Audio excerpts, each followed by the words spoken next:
আজকে যা হতে যাচ্ছে শুনে রাখেন, এটা কোনো নর্মাল দিন না। মামুর বাসায় দেশি মুরগি আর আমাদের কপালে ঝড় বৃষ্টি, পুরো গল্পটাই সিনেমা হইয়া গেছে। চলেন শুরু করি আজকের অ্যাডভেঞ্চার। মামু অনেক দিন ধরে বলে আসতেছে, মামু একদিন আই দেশি মুরগি রান্না করুন। তো আজকে যেহেতু আমাদের বন্ধ, ভাবলাম চল মামুর দাওয়াত এবার মিস করা যাবে না। মামুর বাসায় গিয়ে দেখি দরজা বন্ধ। আমি তো ভাবলাম মুরগিটা বুঝি আগে আইসাই দরজা লক কইরা দিছে, তাই কল দিলাম মামুকে। 2 সেকেন্ডে মামু হিরো এন্ট্রি, দরজা খুলে দিল। আমরা সবাই ভিতরে ঢুকলাম। ভিতরে ঢুকতেই দেখি মামু ব্যস্ত রান্না করে, চুলায় ডাল আগেই বসানো। গন্ধ এমন, মনে হয় ডাল নিজেই বলতেছে আমাকে আগে খা। আমি মনে মনে ভাবলাম দেশি মুরগির সাথে এই ডাল, হাইরে কি ফাটাফাটি কম্বিনেশন হবে আজকে। তারপর শুরু হইল আমাদের টিম ওয়ার্ক। একজন পেঁয়াজ রসুন আলু কাটতেছে, অন্যজন মুরগি পরিষ্কার করতেছে।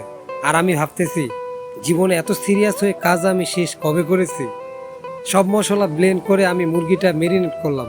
তারপর চুলায় তুলতেই হায় আল্লাহ, যে গন্ধ বের হলো, মনে হয় এখনই থালায় নিয়ে বলতেছে খা বাবা খা।